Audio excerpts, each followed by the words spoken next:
Tonight, I cook up some questions for a conference president, and his wife teaches me how to make some food.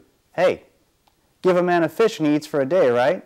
But argue with his wife and you get kicked out of the kitchen. This is PUC-CAST.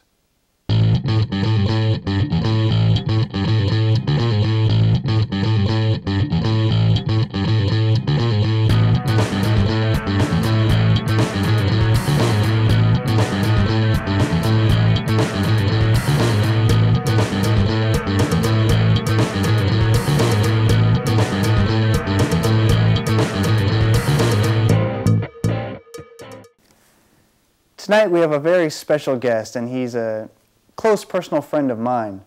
His name is Pastor Jim Pedersen. He's the president of the Northern California Conference. Pastor Jim? Zach, good to see you again.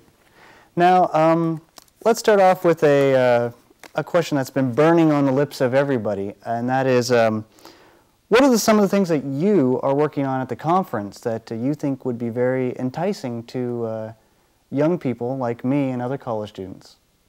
Well, we actually have several things we're working on right now. It's a three-part initiative that we're going to be working on for the next couple of years.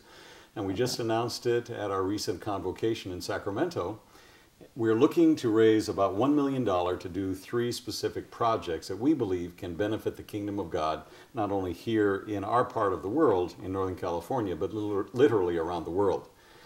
The first one is a church plant in the greater Sacramento area, specifically in the area of Folsom and El Dorado Hills. It's a hugely growing area of the state and of our conference territory, and we do not have a Seventh-day Adventist congregation in that general area. In Sacramento? In the Folsom, El Dorado Hills area. We have a lot of churches in Sacramento, but not in that specific community base. And so we're looking to plant something, take a few key people and just literally start going door to door, inviting people to get to know Jesus and get to know who we are as a people and build a long-lasting congregation there. So that's the first project that we are going to be working on, and it's going to involve people of all ages. I think it's going to be exciting to see this thing come together. All right. Well, what's the second one? The second one is specifically in the realm of education. Well, maybe not specifically, it is tied to ministry, but we have 41 schools in our conference that run the gamut from kindergarten all the way up through high school area. Many of them are elementary schools, many of them are out a ways, they're small schools, one, maybe two teacher schools, and they don't have the luxury of having a big staff nearby, maybe a full-time Bible teacher. They do their best to teach the Bible and lots of other subject matters, but we would like to have some more intentional spiritual planning and focus for all of those schools. And so we're looking to hire a pastor to be a rotating or circuit riding pastor, if you will, for those small schools, to help them map out a strategy of spiritual growth for their kids for the whole year. Come back and do weeks of prayer and baptismal classes and other things to help them feel like they really are part of a larger group of individuals and organizations. So that's the second one, to hire a person specifically to go to these smaller schools and help them intentionally raise the level of spiritual growth for their kids. I think that's great. I mean, is it someone, like you're looking for like a new graduate kind of thing? Like how does this relate to young adults or college students? We're looking for somebody younger.